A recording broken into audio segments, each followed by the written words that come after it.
Hello, my fine friends. Welcome back to Destination Discourse. I'm your host, Stuart Butler, joined today with the one and only Adam Stoker. How are you, sir?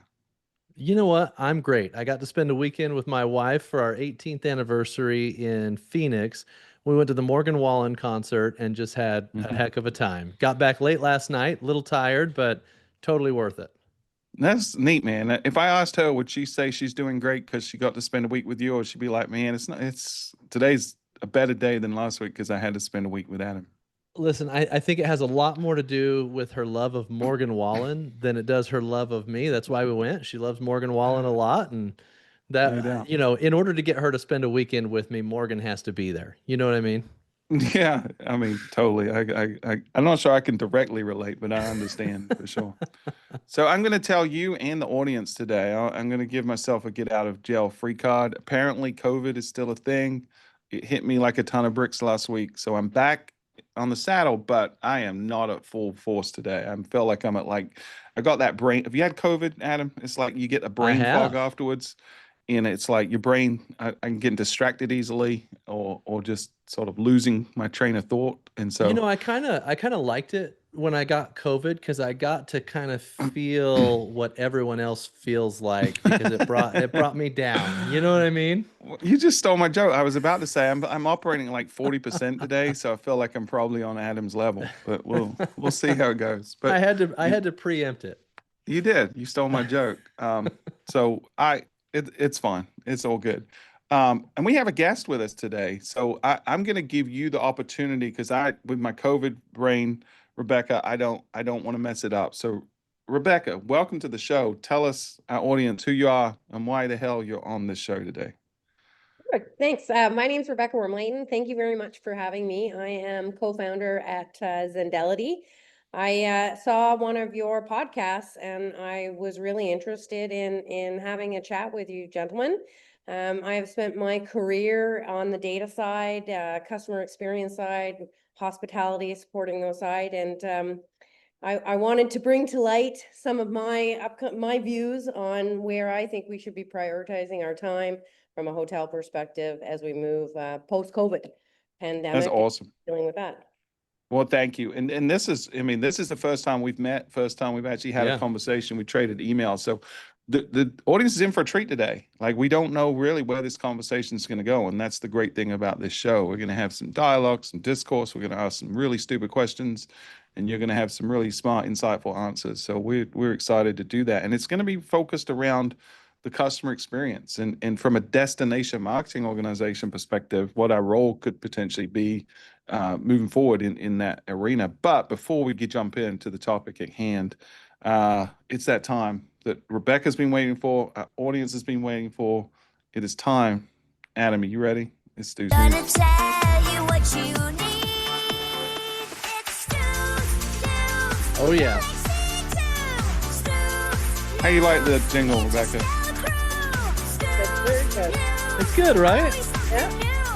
Mm. I mean, you have to be crazy not to like this. You know, Adam, we haven't recorded in probably, I had COVID, so we skipped last week. The week before we did like a shorter episode for 4th of July. I was at DI conference, which was great, by the way. I got to tell you, I didn't miss the jingle in that time off. I didn't miss it one bit, but there it is. So, Well, Adam, and I think that's your COVID brain, right? Like it's kind of it's hurt your ability to like good things, including the jingle. But I do mm, want the audience to know I feel bad about last week, and I also have a little confusion because I used Google VO3 to hmm make a couple of videos from both you and I about hmm why we weren't recording last week, and you chose not to run them. And I was disappointed in that because I felt like, for one, we really captured the essence of your accent in those videos, and I thought VO3 did a Are you great going to play job him of now? capturing that. Is this? I don't know. I mean, I was vetoed before, so I don't know. Do I have the ability to Well, play you kind those of put me now? on the spot now. Like you kind of put me in a corner that I can't really say no, right? But I gotta say that you did one with an American accent for me, and you did one with an English accent for me. And I feel like what you didn't do was find the perfect hybrid that sounds Australian, which is You know, then I that's would have that's a probably good point. agreed That's with. a miss on my Yeah. end for hmm sure. Should Yeah. we should we play your apology video? real Do you have quick. it lined up? I do. I've got I've got it pulled I up. want to hear it now. Mm. So everybody see, here's our If you're watching on YouTube, there's an AI avatar of me. I don't even remember when this actual yeah, video of I me was found this on taken, but- Google Images. So Oh, so it was a photo of me looking it's a goofy. photo of you. Okay. Here we go.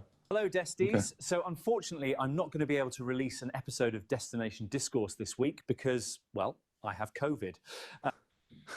So you only get 8 seconds on Google VO3. And if anybody's ever wondered, and I think this is important, if anybody's ever wondered what Stuart would sound like with, I guess I'll call it a normal Proper accent. English, a proper English Yeah, accent. yeah. Here's what you get. Hey, Desties, it's Stuart from Destination Discourse. Unfortunately, I've tested it for COVID, so there won't be a new podcast episode this week. I'm going to chocolate full milk awards editor from Cast after this week. By the way, I don't know if you noticed, but for some reason, none of that was English for the last like 4 seconds of that clip. And it was great. It was gibberish, but to be fair, it sounded more coherent than I feel like I'm being today. So thank you for that, Agreed. Adam. Thank you for the power of AI. Do you want to do your shameless plug now? What was Stu's news? Because I am allowing you to do a shameless plug. Yeah, so for those that are listening and have been following along, I've kind of kept everybody updated on Tourism IQ. It's a platform that I've built for us to kind of build some community together as an industry, and you can see it on mytourismiq.com. But we actually launched it last year during DI's annual convention, and it was really great. We built it in WordPress.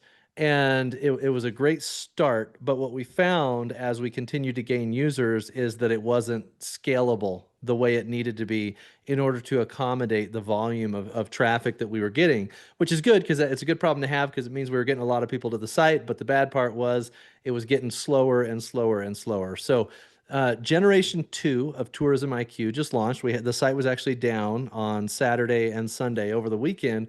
And then we launched Generation 2 today. And I got to say, I'm really proud of how it turned out. And I would love for our audience, if they're willing, to go check it out and use it and give me any feedback that you see. Because, we can see that everything's working pretty well. But of course, there's going to be bugs and issues. And if you guys can help me find those issues, we'll clean them up and continue to optimize the site so that we can build this digital platform for the industry. And really, really excited about it.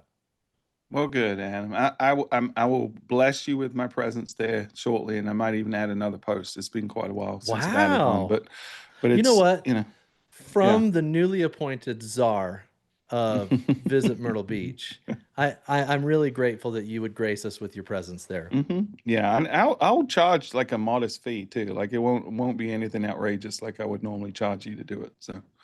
Yeah. I thought I was going to get more of a reaction there. I was instructed by a mutual friend of ours to call you the czar. And I know exactly who it is because he already texted me today with the same verbiage. So I knew it was coming.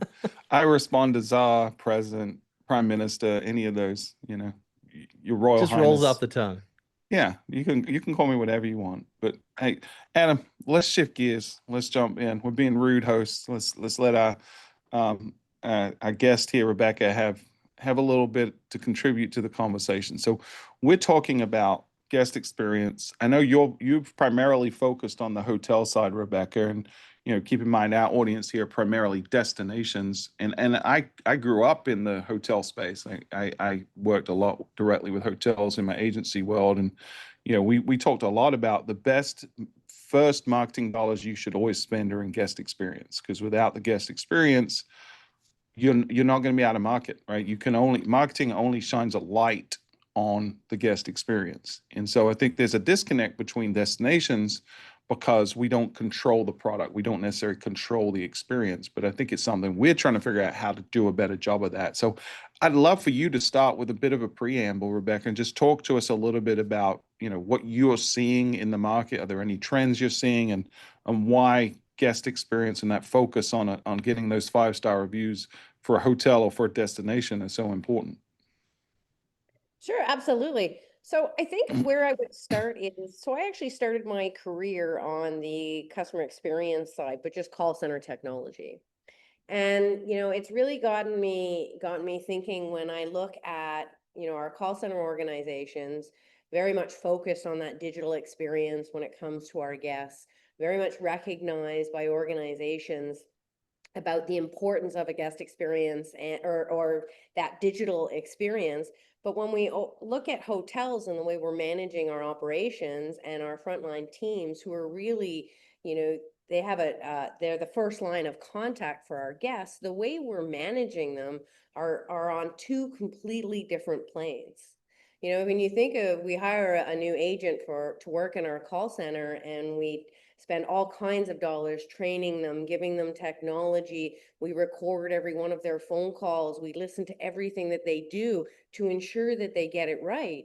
But yet, when an employee, a frontline employee, starts, whether it be at a hotel or whatever facility, we're handing them some checklists and some spreadsheets to say, here, go and do your job. But we have no visibility of what's going on for those individuals throughout the day. And so we're having to pay for inspections of inspections and the like. So that's where, I believe that looking at that guest experience and those frontline employees and getting a better handle on what they're doing is of significant importance moving forward. Mm-hmm. Yeah, that makes you make a good point. I think one of the things I've always struggled with is the disconnect between the digital experience and the physical experience. And even, back in the day, I used to do a podcast with my previous agency called the Fuel Hotel Marketing Podcast. Our most popular episode we ever did was one that we said, which was, what if your call center behaved like your website? And it was ridiculous because we actually role played different scenarios, but we were pointing out the disconnect. Like if you go to a website, a hotel website specifically, a lot of them you'll have an experience on the website, and then you'll go to book, especially if it's an independent hotel, and it's a completely different experience than you had up until that point. And it would be like calling a call center and someone having a great conversation, but then when you want to transact, they're actually transferring you to someone that didn't remember anything that you just talked about. And so that disconnect of treating a human like a human, regardless of the touch point, I think is something that we've always tried to focus on here at Myrtle Beach. But it gets harder because, again, we don't control the experience. We don't control the hotel's experience. So we can teach people about the destination. We have our own call center that people can interact with us. But then when they actually make the transaction decision, we're somewhat blind to that experience. So do you have any advice to destinations in terms of how they can mitigate that, or how maybe they can engage with their constituents, their stakeholders, their hotel partners to actually close that gap, the discrepancy between the experiences?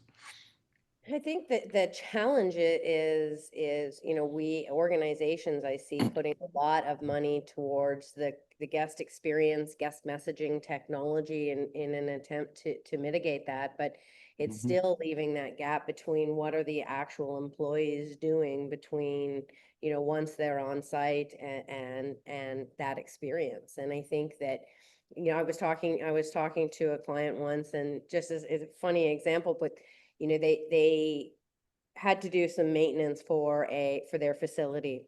They went into the mechanical room to go make sure that everything was performing properly, HVAC machine was running at par, and they filled out a spreadsheet or a piece of paper in a binder. And I said to them, great, what are you going to do with that information afterwards? And they kind of laughed, right? Well, we don't look at it until somebody complains, and then we have to go and find it. So I think that, some of the best things that we can start to do is really making sure we've got visibility as to what's actually happening, so that we can stop issues before they negatively impact customers, and we know about them, right? Rather than being reactive all the time and waiting till we get a bad review or something bad's happened. Let's try and get ahead of the problem and make sure we know what's going on day in, day out. Yeah, I mean, what we're getting into is essentially a brand discussion, right? Where some people believe that a brand is just the messaging that you put out to the universe, or a couple other different things. But the reality is, a brand is the sum of all the interactions that your organization has with the outside world. For a destination, that gets really complicated, because destinations don't control all of the touch points. And so what Stuart is referring to when, let's say, somebody has a poor experience in the lobby of a hotel and they tie that back to the destination brand, the destination can do all the messaging it wants, it can do all the training that it wants, it can do all the different things to build its brand, but then there's that disconnect in the destination that can take place. And so I I kind of feel like I agree with the idea that we need to have a good mechanism in place to evaluate our customer experience and action on improving it. The question is, how much control does the destination have? How much control should the destination have? And how do you work with your stakeholders to make sure the connection is as close as it can be?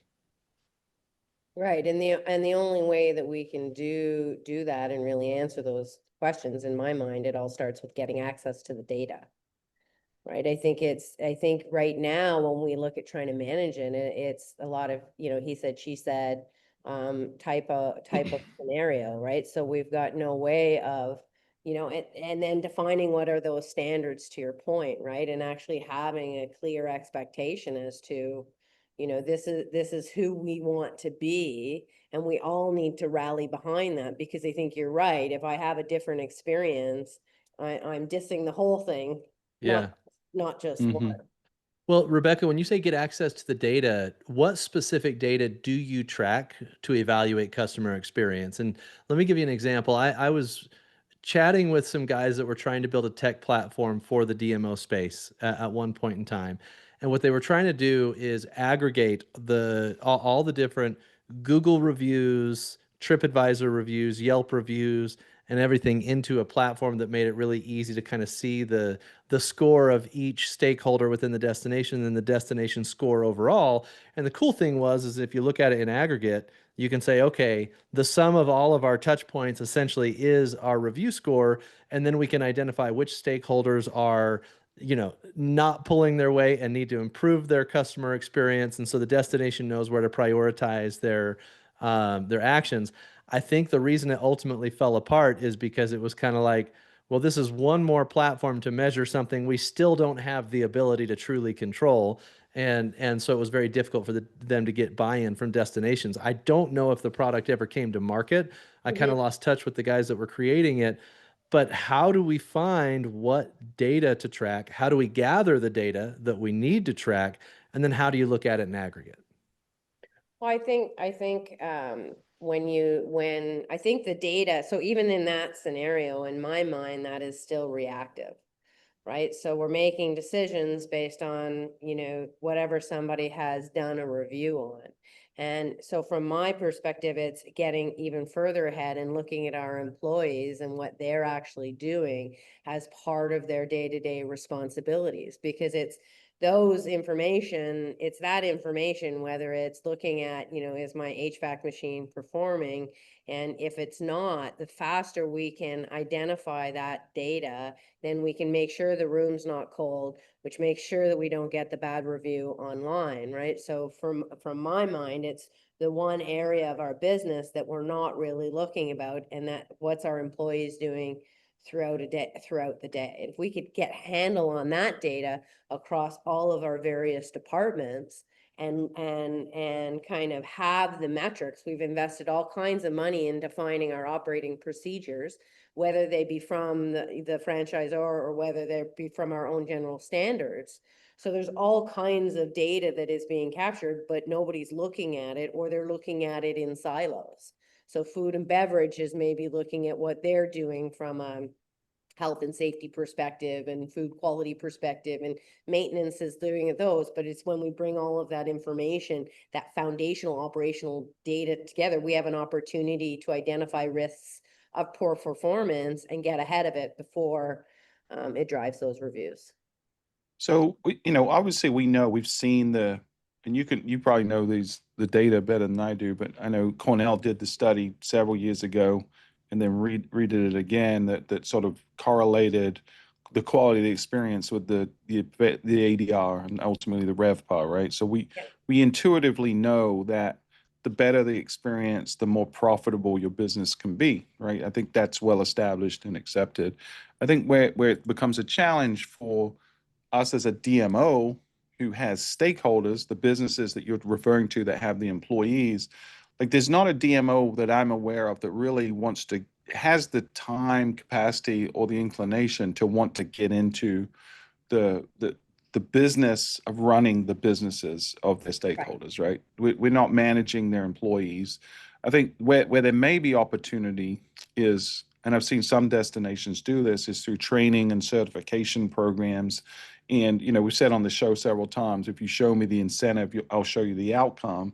And are there incentives that we can set up and benchmarks we can create? And maybe that's in the form of certifications, but are there things we can do to offer and create incentives for businesses to do the right thing? And there's not really business out there that aren't trying to do the right thing. But again, comes down to incentives, but also focus. Like where is my business focus? So if you were to sort of, from a 30,000-foot view, looking at it from the destination's perspective, if there were 2 or 3 areas that we as DMOs could incentivize certain behaviors within our hotels, restaurants, attractions, are there specific levers that we should focus on first to see if this has an impact? So what I'm really saying is, what can I do or incentivize with my stakeholders to have the biggest impact on the guest experience?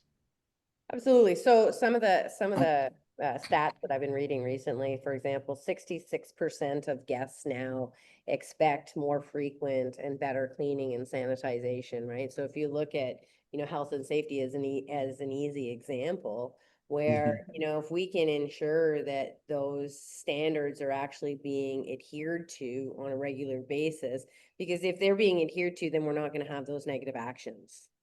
Right. So I think that there's basic standard operating procedures, or if you used, the Forbes, Forbes has got 900 inspections that are done, or CAA and or AAA, have all of these inspections that are required in order to maintain your status. Why? Because if you don't get it, then they don't want them as part of it. But so if we can create those standards around the operating procedures, and then find a way of, not necessarily, you don't want to measure there every day, but if there was a way for you to have visibility to say, this facility isn't maintaining its standards, or if you maintain them up to a certain level, then you get, certain additional incentives, additional marketing dollars, or the like. Yeah. So I think I'm understanding your premise, and now I want to make the connection specifically to the destination marketing space, right? Because if I'm understanding you correctly, your premise is there's so much data that you can gather on the front end to predict what the client experience is going to be like, right? And I'm going to go back to McDonald's as an analogy here, because their ice cream machines are rarely working, and there's even a map or an application or something out there to help people know which McDonald's machines are working and which ones are not, right? And you can actually calculate how much uptime there is on McDonald's ice cream machines and everything.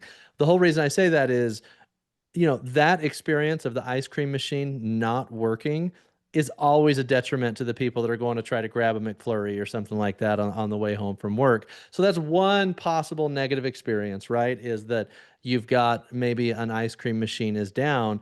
The metric that you would use to proactively calculate is, what is our percentage of uptime on the McDonald's ice cream machine that's in the market? And based on that percentage of uptime, I can predict how many negative experiences are going to come from the ice cream machine not working, right? I'm using that as a very kind of simplified example, but the idea is, in aggregate across the entire destination, there's all these different pieces of data that could be collected that can proactively predict the quality of the experience in the destination.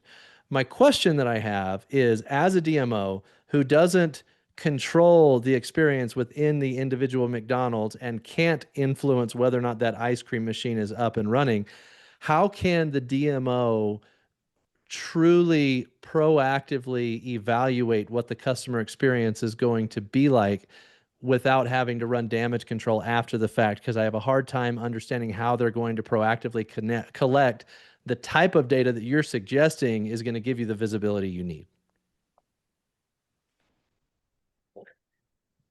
So I guess when you look at, and that's part of the premise that we are looking at as an organization, is that it's time to change the way we're managing the front lines. And if we don't look at alternatives, then there's going to continue to be a missed opportunity for doing that, right? So I'll give you another example that I see is, going back to your ice cream machine.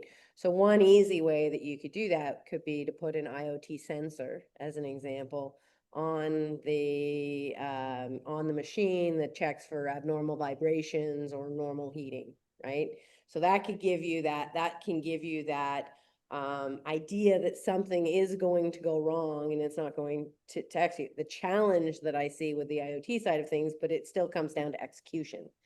If Yeah. somebody can then take that data and close the loop on it, then we shouldn't have bought the IoT devices in the center. So Right. Who's going to it- monitor that and action on it and everything? and making sure that the job is actually getting done.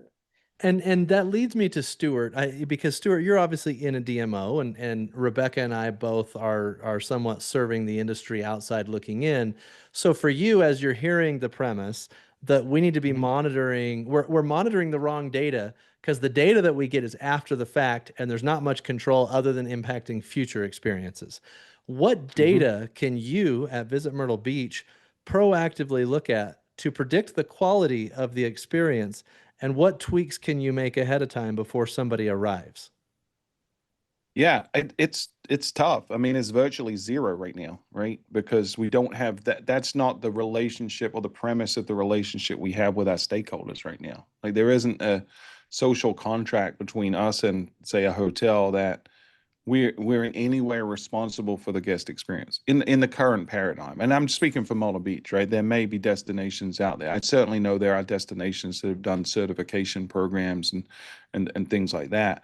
But I'm scratching my head a little bit. Like, I love it in theory. I think philosophically I'm 100% aligned. I just think in practicality, it scares me a lot. It scares the crap out of me, trying to think about how would we go about implementing a destination-wide methodology to collect this data, because our stakeholders, one, don't want us in their business, two, are fragmented in how sophisticated they are and what technologies they use to even begin to centralize that in a proactive lead indicator. Especially, like, I think the lag indicators are a little easier, right? Because we can do surveys and we can monitor scores and things like that. But to get proactive, the only thing that comes to my mind right now is to get into certification programs, to actually get in the business of training staff and publishing best practices and incentivizing people to follow those best practices, whatever they may be, or to bring in an organization that does this training and somehow offer, a discounted cost or education programs to try to encourage our stakeholders to participate in this, to actually embrace it. One of the things that jumps out of my head when you talk about, so there's the certification program that says, okay, these are the things that we have to do. But a funny example I was thinking about today, and I was in the restroom today, and there's a sign on the back of the stall that says, this is how you keep the stall clean.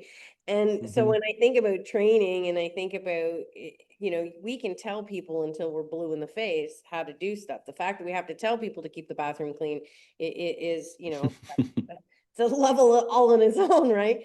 But so I think sometimes the way we're looking at operations, even when, if it's just relying on training and certifications, is still going to fall short, right? Because as soon as somebody's back is turned, we don't know what's actually going on until, bad things happen. Yeah, I think this is where, Stuart, I don't know that I want to jump to the solution of, okay, it's certification programs. I know you're offering that as an option, but I think the exploration that I think we should do is, well, what are metrics that the DMO can track to predict the experience, right? So for example, what percentage of staffing capacity is each hotel at any given time? And is that a metric that we can collect And can we use that to correlate with maybe some of the review data that comes after the fact and say, okay, well, we're seeing a correlation between when the hotel's at 80% staffing and the reviews are 3.5 stars versus when they're at 95%, they're at 4 stars, right? And obviously this is a rudimentary example here, but are there other metrics like that throughout the destination that we can start to identify, not to have the destination go fix those, because I don't think that's going to happen, but the destination from an expectation setting perspective can message accordingly. So if and I'm going to go back to that same metric, right? Like let's say that a hotel is at 80% staffing levels. Maybe our messaging needs to be a little bit more centered around, like, they get 3 emails after they book their trip saying, please be patient with our staff. Our staff has done a great job of preparing for your stay, but they're stretched a little thin, and here's what your expectations should be going in, right? Like, I wonder if there's metrics like that globally in a destination that we can identify to help us set expectations better, resulting in a better experience for the end user. Yeah, I certainly think it's possible. I don't know what they are off the top of my head. I would want to spend some time, and I probably will now because this is an interesting conversation, understanding, Rebecca already mentioned the room cleanliness in the hotel, right? That's obviously a metric that is going to determine the outcome. I think if you look at something like restaurants, like wait times, quality of the food, things like that are going to have an impact. Friendliness of staff. I don't know how you would quantify some of that, but I think if we can triangulate what are the levers, right? What are the things that consumers care about the most, or what are the triggers that are most likely to create a negative experience, and zero in on them. Like, I'll give you an example. So, we use a platform called Flip2, and it's great because after the stay, it's a lag indicator, but after the stay, we sort of ask a net promoter score type of question. And we ask people to sort of rate their experience from 0 to 10 or 1 to 5, whatever it is. And if they give us like a 4 or 5, we'll ask them to tell us about the most memorable experience they had and submit a photo. And we get some phenomenal, what we call stories from our consumers. They'll write a little something, they'll submit a photo. We use that to help promote the destination. But if they're lower than that, if they're like a 1, 2, or 3, we'll ask them, well, what was it that was the concern? And one of the things we identified as a major contributing factor, there was a 1-to-1 correlation with the wait time and the check-in experience and the overall stay experience. Like, what we found is when people have been driving for 6, 7 hours to come to Myrtle Beach with their kids who are probably a little antsy, and their spouse who's probably a little grumpy and tired and having to deal with the kids that whole time, when you come to check in, if you have a good check-in experience that's efficient and friendly, it sets the tone for the whole experience, the whole stay. Your whole week, for a lot of people, is determined based on your check-in experience. And that's data that we were able to identify and share with some of our stakeholders. And then our stakeholders doubled down on making sure they were very accommodating. Not that they weren't trying to be accommodating before on the check-in experience, but it showed the importance of that check-in experience. So they doubled down on their efforts to make sure that was efficient, maybe offered new processes, like giving people the option to check in from their car versus come in and stuff like that. So, those are the kind of insights that I think as a DMO, we could, because we're seen as an authority in our destination, right? We have influence over our stakeholders. Even if we don't have authority over them, we do have influence. So if we can identify, and maybe it's in conjunction with a hospitality association, if you have a hospitality association, because sometimes they're more into like workforce and some of the things you're talking about. But if we can identify like the 4 or 5 or 6 things, the big levers, the reason that people have negative experience, and then we can find a metric to measure that, and then we can find a way to influence that and measure it over time, I think that would be an appropriate approach for a DMO, if that makes sense. I think one of the areas which would be interesting to start is, so if you go and look at TripAdvisor, and it's the subcategories that they rate on. You know, Mhm. that might be an interesting, tying back to those, right? Because if you think of a bad experience, so it's going to be, yes, my wait times, or if the services that I've paid for as part of this destination are not up and running, the pool is broken, or Mhm. the something or other is broken across the facilities, having that kind of general visibility could help, Yeah. escalate or grow your response. I'm kind of caught up in this expectation setting concept, and can we proactively set expectations a little bit better? Another example, Stuart, of a possible lever to pull is restaurant wait times. So every Mhm. destination has like those 10 restaurants that just get 80% of the business, and I'm obviously Mhm. overstating it. I think 80% is too high, but what if we could proactively understand the times of day that those wait times are going to be higher, or the time of year that those wait times are going to be higher, and proactively message them to try a couple of off the beaten path restaurants that might not get the same fanfare, but have the same kind of dining experience and high quality food? Or, maybe there's, I went to the Children's Museum in Myrtle Beach, Stuart, when I was there. And, maybe the Children's Museum is super busy, so we're going to proactively send families an email saying that maybe they ought to try the museum, or something like that. Like, and I said museum, I meant aquarium or something like that. So, Mhm. is there a way we can do a better job of setting expectations by Yeah. proactively managing some of those key metrics that hurt a customer experience?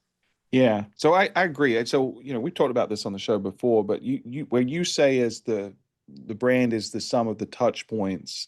And what I've said before is it's the difference between the expectation and the experience and the Yeah. sum of that, right? And so I do think people um can be influenced and their experience can be impacted by setting expectations. Like an example of that is we have a hotel group here locally that have, a what I would say an economic um an economy level property, right? It's a no frills experience, but for a while they were promoting it as not luxurious, but they would probably shooting above their weight class a little bit, right? Punching above their weight class a little bit in terms of how they promoted the property. The types of words they were using were probably a little Little hyperbolic for aggressive. Yeah. a little aggressive, right? The most aggressive version of the truth is what they were probably saying. And they were getting killed on social media and on TripAdvisor because people go there with a certain level of expectations. But people would always say the value was good, right? It was a low cost economy property. So we advised them, change your verbiage on your website, and start to say this is a no frills, you know, basic accommodation, but it's a great location. We're really close to this and this. You're going to have clean rooms and they're cozy rooms, but then maybe smaller than you're used to. The staff are going to be friendly, but we don't maybe have the water features that you're used to in a high-end resort in Myrtle Beach. But they started being honest about who they were and what their value proposition was. And, nothing's changed with the actual quality of the experience, but people's reviews started changing because now they were showing up with a tempered expectation. So I certainly think we can have an impact on that. But again, it comes down to what is it that the consumer cares about? If we're going to be obsessed with the customer, what is it they care about? Okay, we know they care about cleanliness. We know they care about friendly stuff. We know they care about wait times. Well, But are not there only other what do they things that care we can impact? about, but what can you proactively measure, right? Because Yeah. cleanliness is actually a really difficult thing to measure ahead of time, because when you show up in the room, it's either clean or it's not, right? But what are the things that we can actually see data ahead of time that's going to help us predict what that experience is going to be like, so we can set expectations correctly? Yeah, but I think something like cleanliness, the past dictates the future unless you change protocols, right? So I think you can do surveys of what people's rankings reviews are of cleanliness over time, and that is an indicator of what it's going to be in the future unless you make a change, right? So if you're consistently hearing rooms weren't clean, you got a problem. You're not going to change that by setting expectations. You're only going to change that by cleaning the rooms better, right? Yes, I think this goes back a little bit to Rebecca's original premise, though, because what you're suggesting then is you need a mixture of those proactive metrics and lagging metrics in order to truly calculate what you need to make a change. Yeah, I think one of the best ways of predicting the future is to look at the past, right? And I think that's always been the case. And so, unless something physically changes, history is likely to repeat itself. And so, I think you got to look at some lag metrics in order to predict the future. More importantly, you got to look at lag metrics to also measure the impact that you've had from any kind of proactive measure as well. Yeah. Rebecca, your reaction to all that? I was thinking about a few things. So one, it was funny, I was looking on TripAdvisor and at the exact same hotel in, they're getting really great reviews and then they're getting very negative reviews. And the question that jumps out at me is, so, one was super clean and the other was not so clean.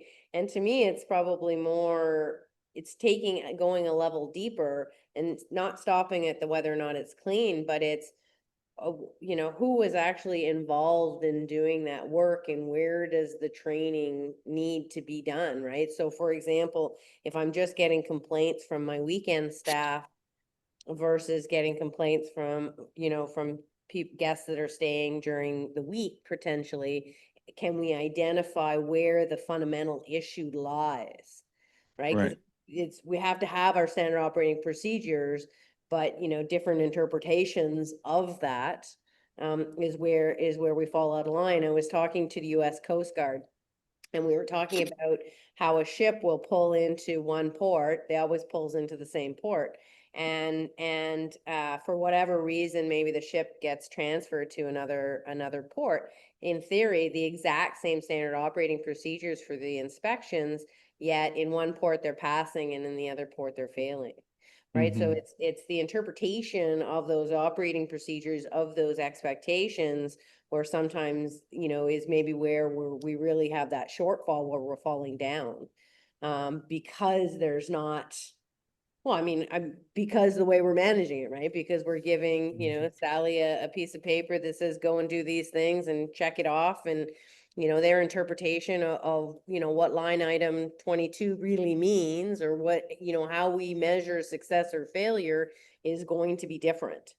So it's trying to take away all of those individual interpretations, I think, that where we get to, so that we're managing and measuring success on a consistent model. Yeah. We used to, when I was on the hotel side and we'd help some of our hotels with post-stay surveys, we'd always try to isolate variables, right? And so an individual person is a variable. So we'd always try to track who was it that checked the person in. We'd always try to track who was the person that cleaned the room and who was the supervisor on duty at that time that the room was clean. So we'd ask questions to an individual, knowing which room they stayed in, who checked them in, because that's in the system, and then we could cross tab it. And so you're exactly right. What we find sometimes is, we notice a pattern of unclean rooms or a spike in unclean rooms, and then you could cross tab correlate that with who the individuals were, and you'd often find that it was a human element was the variable that we needed to isolate, because either they weren't trained properly or they didn't, they weren't supervised properly, but it was usually down to an individual versus a systemic, or systematic failure. But I think I think you're absolutely right. It's that human factor. And I think that when we are, when you think of operations, it's the only part of the business where we rely on inspections of inspections, right? So we've got to send the manager up is going to someone's gone in and clean the rooms, and now a manager's got to go and inspect their work to make sure it's up to standards. You don't have that anywhere else in the business, right? And whether it's marketing or sales or development or all of the different parts of the business, they're measured down so proactively. You can see anytime somebody hits a keyboard. But from an operational perspective, our manager, instead of focusing their time and attention on elevating the quality of service, they're running around after their staff, inspecting their work to make sure that they did their work, right? There's got to be a better way to do this. And the work of these people, you know, worst case is that it results in a negative customer experience. You know, best case of the worst case, somebody gets hurt. There's damages to the property. There's because people didn't do their job. And it's not because people are necessarily are bad, but you know, what happens when no one's watching is you know, where it falls down. Yeah, and it's increasingly a challenge for us as a destination because we're so far removed from the individual, right? We have no visibility or any kind of control over the individuals that are working for our constituents. So, it's a challenge. I don't know that it's one that we've necessarily solved today. I think what we've done is we posed some interesting, intriguing questions and some avenues for destinations to sort of start evaluating and thinking about. I think I'm going to leave this conversation thinking a little bit more about what are some of those metrics we can and should be measuring, and then what are some of those levers that we maybe could be influencing, even if we can't control them. But are there things we can be doing from an education, a training, a certification program that influence the experience? Are there things we can be doing to set the expectations for the experience?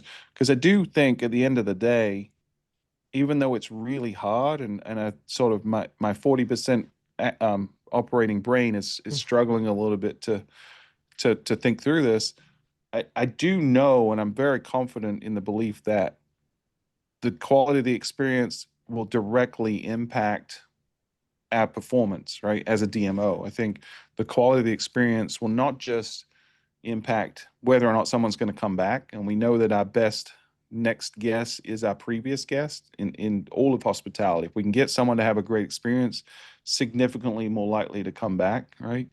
But more importantly, I think, or maybe just as importantly, is that word of mouth. You know, regardless of how good we do promoting our destination, if the experience is bad and the family that just came from Columbus, Ohio to Myrtle Beach goes back and tells all their families and friends, yeah, it was okay. I didn't really love it. The wait times were long and the room was kind of dirty.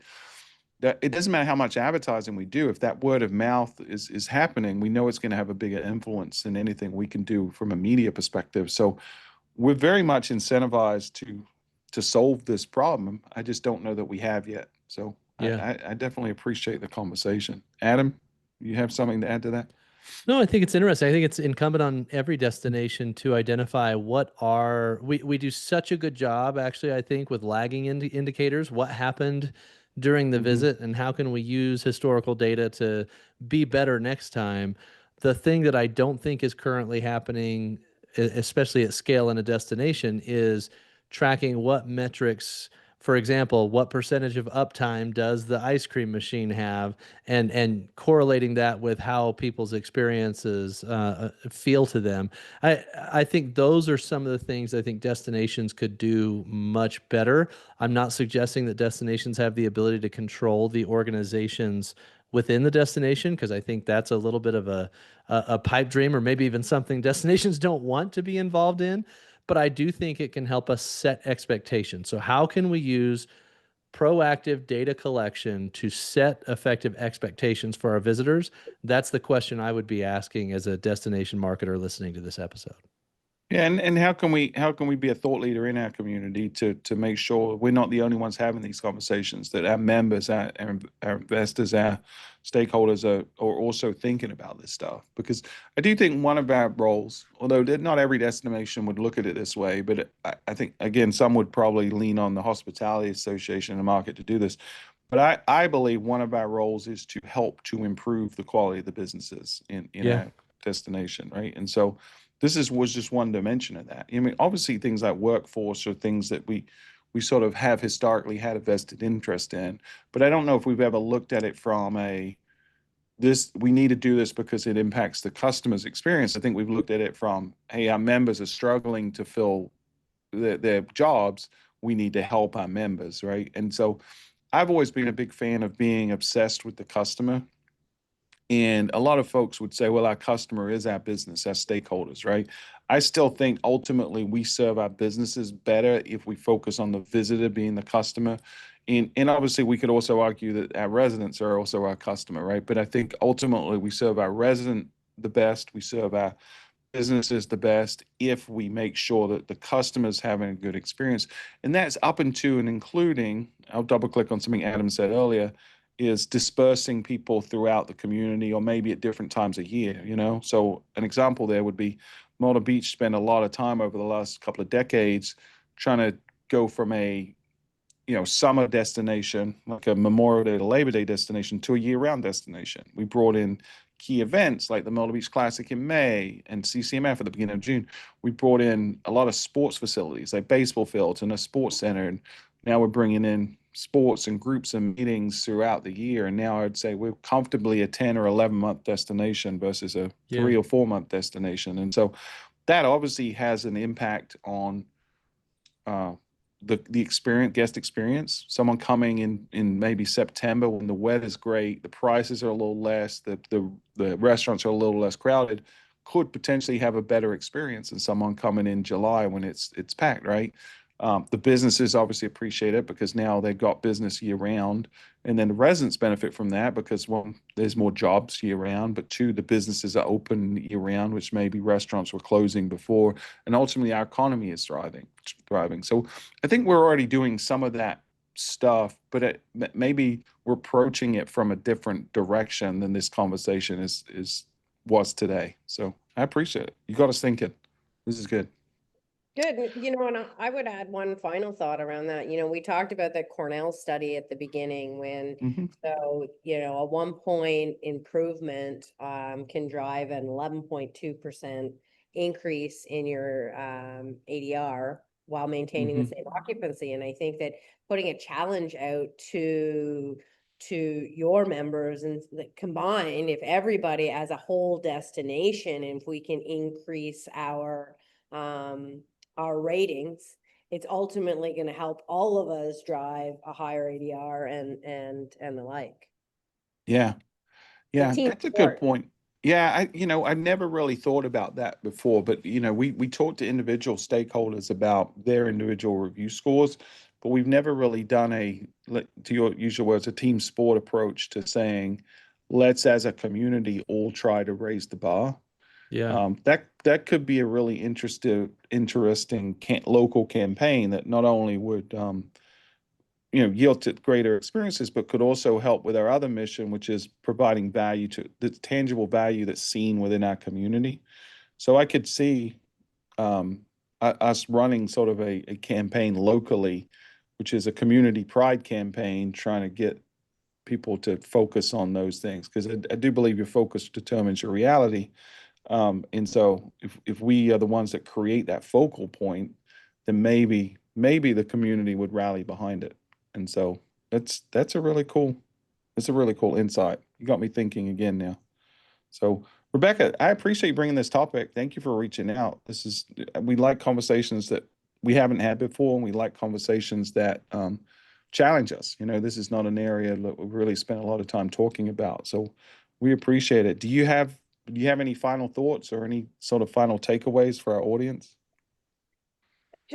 Just looking at, I think that as organizations, people are people. I think that, the old saying, a negative, a negative, if you have a negative experience, I'll tell 7 of my friends. I don't know what the current stats are with social media, but, and if I have a good experience, I'm only telling 2 or 3. So I think making it a priority and from an operational excellence, I think it's within all of us. To your point, your definition of excellence can change based on the type of facility or that you have. But I think striving for operational excellence is going to bring value to both your customers and then in turn your employees, because I think people want to be associated with excellence. And if your facility is lackluster, and not meeting expectations, it drives employee morale down, which causes turnover, and the like, right? So I think it's in everybody's best interest to strive for however you define operational excellence. and not waiting to, not waiting for the negative reviews and really focusing in on the here and now and what's going on with our people and our facilities. And maybe there's a rallying cry. This would be something I'd love for you or others to come on the show and talk about maybe in another episode. But is there, instead of operational excellence, is there such a thing as destination excellence? Can that be Yeah. something we strive towards Collective, as yeah. as a collective community? You know, destination excellence could be that rallying cry. So we definitely appreciate it. Rebecca, if people want to reach out to you or learn more about what you guys do, where can they do that? Absolutely. You can pop me an email at Rebecca, REBECCA @Zendelity, ZENDELITY.com. Yeah, and Adam, she's Canadian, so the Z is Z in your language, just so you know. Oh, I appreciate the translation. I was going to Yeah. use your actual AI bot to figure that out. Yeah. Adam, any final thoughts? Where can they find you?